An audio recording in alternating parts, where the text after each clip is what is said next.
Hey all you YouTubers out there, sorry about that video, but I had to install this amp and sub. I didn't upload the whole thing, then I realized, well I didn't realize that until I got a thumbs down and I watched it.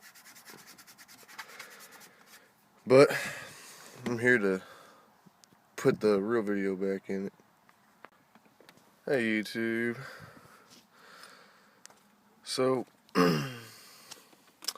on my subs and amp, first thing you gotta do is, well, you gotta get the receiver put in. You gotta get everything hooked up.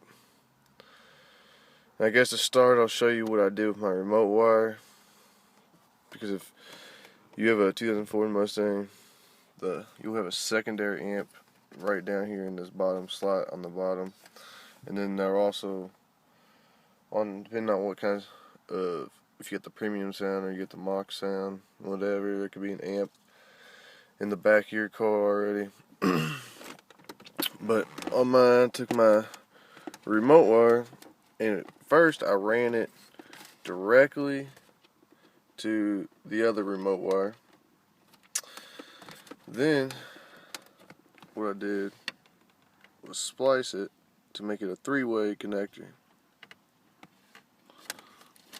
I don't know if you can see that very well. All I did was I attached my 14 gauge amp wire into my connector, and then left the other.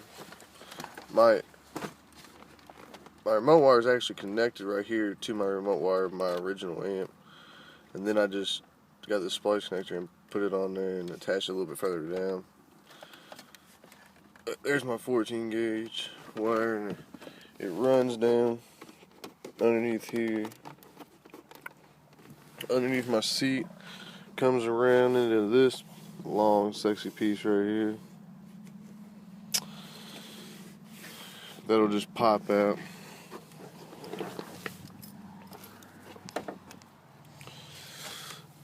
It runs up through here. It's tucked all behind it here, and it goes between my seat and the side. Now, my 8 gauge amp wire going up to my batteries also ran underneath there. The only time you can see is when the door is open. It goes right up through this cubby hole instead of running it through the firewall. Firewall would take too much time for me. But, and they all come back. Pop my trunk, babe.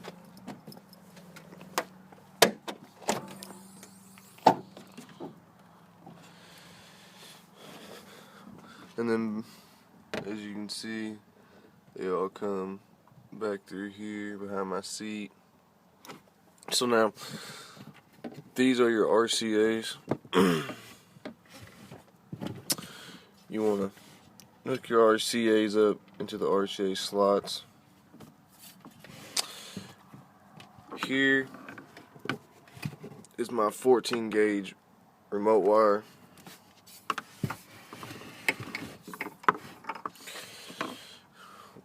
Which is this one. Get a bigger view. You take your 14 gauge amp remote wire. I don't know if you can see on here, but it says, let me see if I can focus it. It says remote. You take your 8 gauge, the wire that you rated to your battery, your positive. You take that and you run it to the plus 12 volts. And then you have your ground, which on my ground, what I did was I took this. Let's see if I can get this off of my hands.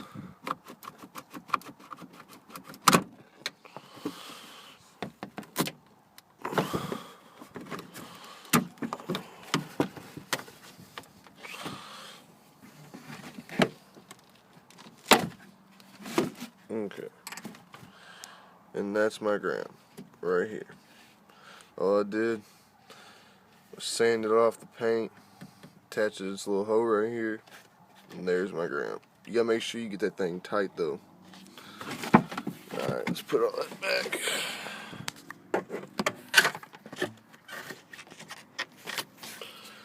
Sorry about that. but I wanted y'all to see it, so alright, let's refocus the camera. So on mine, I fiberglass my subwoofer enclosure for my 12, put it in. I've actually got my amp, I don't know, drilled through 2 bolts right there so it won't move at all. Then I got a little hole in the back which you take your positive and negative and you attach it to your amp. It's coming out the back of my subwoofer. You bring this around,